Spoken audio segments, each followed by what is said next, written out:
Ito ang direksyon na to, papunta po yan sa town proper ng Pila. Magandang araw po mga kapraps. Dito ako ngayon sa bayan ng Liliw, Laguna. Tapos ito yung property. Yan, ito yung boundary niya. Pag ganito po. Hanggang doon po sa may likod ng motor. So estimated nga po na sa 40 meters ang ano nito, ang tawag nito, frontage. Nasa 40 meters. Ang daming mga tanim dito sa harap. Ito namang way na to, itong direction na to, papunta naman po yan sa town proper ng Nagcarlan, tapos kasunod po Liliw na. 5 minutes lang po ito papuntang provincial road. Tapos sa ano po, sa pagtawid natin ng kalsada, meron tayo ditong irrigation mga kapraps. Ayan, source din po yan ng tubig. Tapos may mga property din po dito. Yan, kaharap ng inyong property ito. May farm din po dito mga kapraps na kaharap. Ayan ang linya ng kuryente. Tapos may source na rin po tayo ng tubig dito mga kapraps. Ayun mga kapraps, ang sukat nitong property na pinapakita ko sa inyo ngayon ay 8,414 square meters, titulado. Tabing kalsada po, may access na ng kuryente at saka tubig. Pwede po 50% down payment, tapos 50% po ay installment hanggang 1 year. Sagot na po ng seller lahat ng expenses hanggang sa pag-transfer po ng title sa pangalan ng makakabili nito mga kapraps.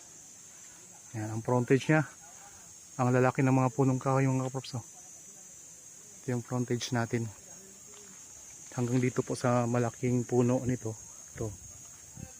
Yan.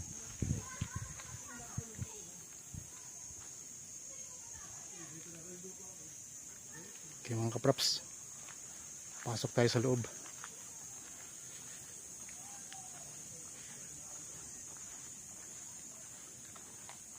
Kung interested po kayo sa property na to, kontakin nyo lang po kami sa mga contact details na nandyan sa inyong mga screen mga kapraps.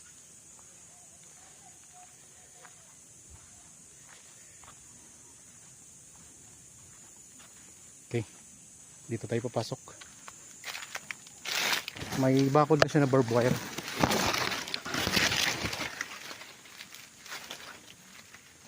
Yan, may puno ng langka. Daming prutas mga kapraps. Yung mga ano nito, mga mga lansones nito mga kapraps ay may pumapakyaw na. Taon-taon na po yung pinapakyaw. Kaya may income na po kayo dito kung sakaling mabilit nyo ito mga kapraps.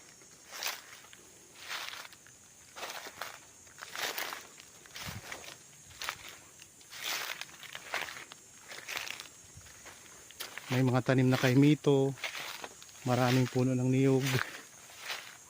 Tapos ang pinakamaraming ng tanim ay lansones mga kapraps. Yan, mayroon na rin kayo ditong mga kapitbahay. Oh.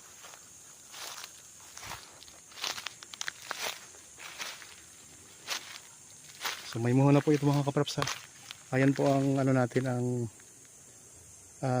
boundary natin itong niyog na to. Pag ganun, straight doon sa kalsada, sa barangay road.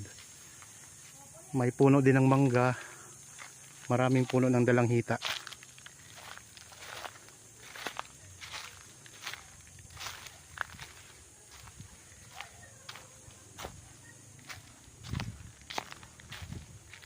May mga katabi din po tayong mga farm lot dito mga kapraps. So napakalapit lang din po nito sa Metro Manila. 2.5 hours lang po.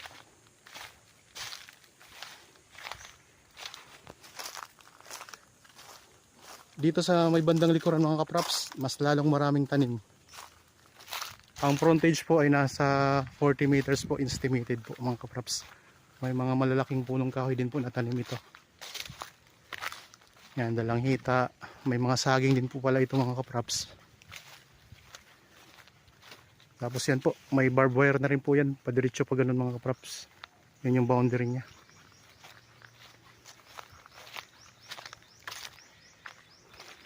Sa mga viewers natin ngayon na mayroon ding property na gustong ibenta, pwede nyo po kami i-message para mapuntahan po namin ang inyong property.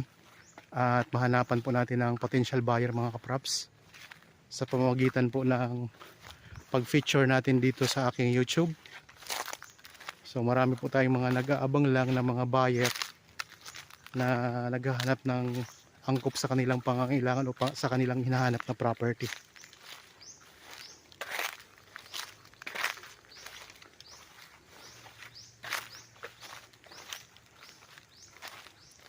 Yan, dito tayo ngayon sa may gitnang bahagi ng property mga kapraps. Ikot ko lang ang camera.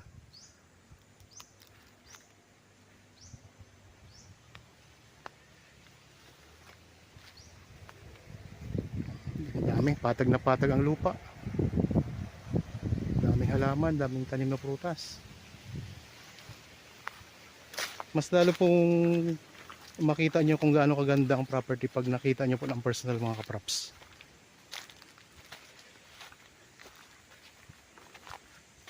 Yan, nandito na tayo sa pinakalikurang bahagi ng property natin. Yan, puro mga lansones po yan, oh.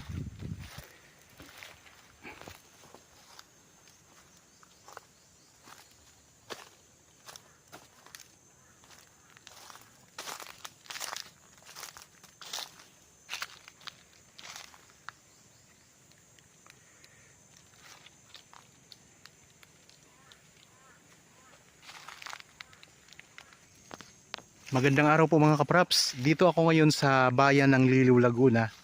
Kasi itong property po ay nasasakop ng bayan ng Liliw. Pero napakalapit lang po nito sa town property ng Pila, Laguna mga kapraps. Mas malapit po ito sa Pila. Nasa 12 minutes po, nasa town proper na tayo. Ang property na ito ay isang farmland po na napakaraming mga tanim na lansones, mga niyog, at iba pang mga prutas mga kapraps. Patag ang lupa. Ang sukat po nito ay 8,414 square meters. Titulado ito mga kapraps at tabi mismo ng barangay road. Kaya accessible po sa sasakyan, pwedeng pumasok. Mayroon po itong access ng kuryente at saka tubig. Ang kagandahan po mga kapraps, pwede po dito ay 50% down payment at ang 50% po pwede pong installment hanggang 1 year. At lahat po ng expenses hanggang sa pag-transfer po ng title sa makakabili ay sagot na po ng seller mga kapraps. Kaya wala nang problemahin yung buyer kapag bibilhin niya itong property. Ang presyo po nito ay makikita nyo naman sa description box at sa title po nitong video. Nandito ako ngayon sa may bandang likuran ng property mga kapraps. Okay, ako nga po pala si Vads, ang inyong laging kasama para sa virtual viewing sa mga property na ino-offer namin. Mayroon din ditong puno ng santol, maraming mga puno ng dalanghita mga kapraps. Yan, ikot ko lang po ang camera ha. Ang property ay medyo malayo to sa town proper ng mismo nakakasakop na bayan sa Liliw. Nasa 25 minutes travel time po estimated mga kapraps. Tapos ito naman po ay nabanggit ko naman po na mas malapit to sa bayan ng Pila, Laguna. Mayroon na po tayo doong mapupuntahan na mga fast food, tapos may mga grocery, palengke. Sa Pila, 12 minutes travel. Tapos mayroon na rin pong itatayo na hospital sa bayan ng Pila mga kapraps. Ang distansya ng Pila naman sa Metro Manila ay nasa mga kapraps 2.5 hours lang po. Kaya malapit lang po itong property. Mayroon na rin po itong malapit na mga kabahayan. Kasi malapit nga lang po sa town proper. Kaya may mga malapit na kabahayan. Tapos yung barangay road na katabi nito, yun yung daanan mula Pila papunta naman po sa Liliw, Laguna o kaya sa Nagcarlan. Pwedeng dumaan doon mga kapraps. Yan, ito po mga dalanghita. Dami ding mga niyog.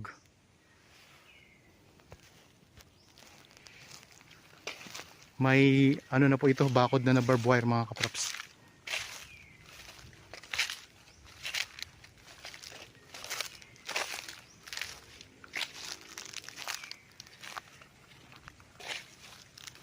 So habang kayo po ay nagpapahinga dyan sa inyong bahay, panoorin nyo po itong buong video ng property para kung sakaling magustuhan nyo, may idea na po kayo At pwede po kayong magpa-schedule sa amin ng actual viewing. Napakadaming tanim mga kaprops.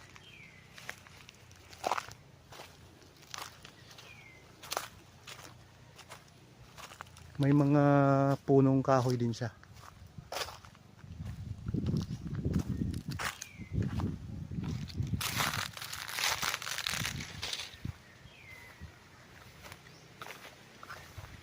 Dito tayo sa may bandang gilid naman ng property.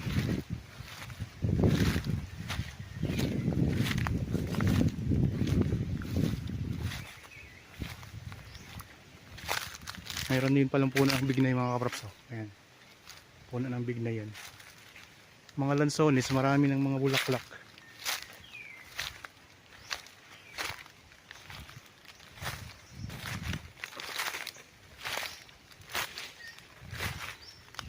Yan, ito yung boundary niya mga kaprops. Pag ganun po. Patag na patag ang lupa.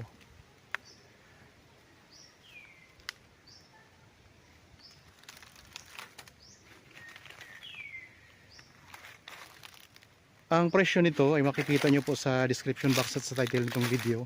Tapos yung iba pang mga description, iba pang details ay nandyan din po sa description box. Kung may mga katanungan pa po kayo mga kaprops, pwede nyo kaming kontakin para masagot namin yung tanong po ninyo. So wala na kayong po problemahin dito ha. Pati transfer po ng title ay diretso na po sa inyo. Ang mag-expense po ay yung seller nitong property, yung may-ari mga kaprops. Mayroon ding tanim na kaimito. Yan, papunta na tayo doon sa harapan ng property. Ito, puno ng kaimito mga kaprops. Yan yung boundary niya. Pag ganun po mga kaprops. Diretso po yan pag ganun. Papunta na yan sa kalsada. Pwede kayo dito mag-alaga ng mga alagaing mga hayop kagaya ng kalabaw, baka, kambing. Pwede po dito.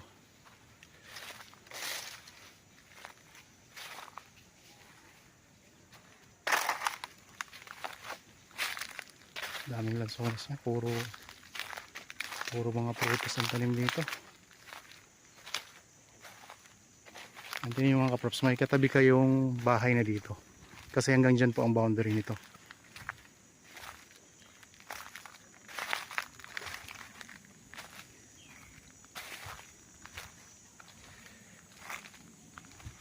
Punta po doon sa may gilid ng kalsada.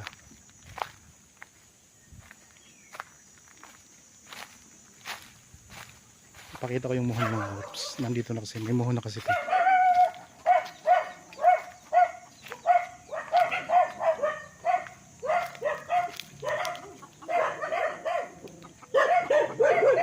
Ito po ang muhon mga kaprops.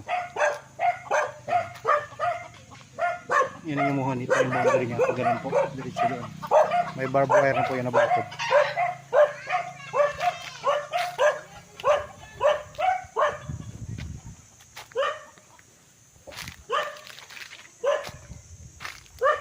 Nandito na tayo sa may bandang unahan ng property mga kaprops. Ang frontage dito, ayun po ang frontage ng mga kaprops. Yung may kahoy na yan. Hanggang dito po sa bakod. Nasa ano po siguro mga kaprops, estimated ko lang. Mga 40 meters ang frontage ng property na to. So ang mga tanima ay napakaraming lansones, may dalanghita, may mga rambutan din pala, mga puno ng niyog marami din, may mga kaimito. So iba-ibang prutas dito mga kaprops.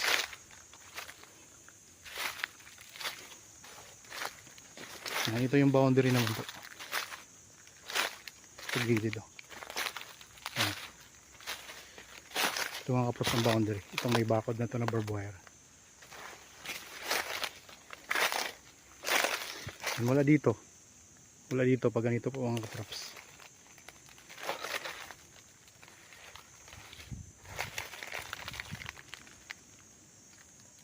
Yan, dito sa gilid sa tabing kalsada, ito na po ang kalsada oh. Sa tabing kalsada, maraming mga tanim na puno.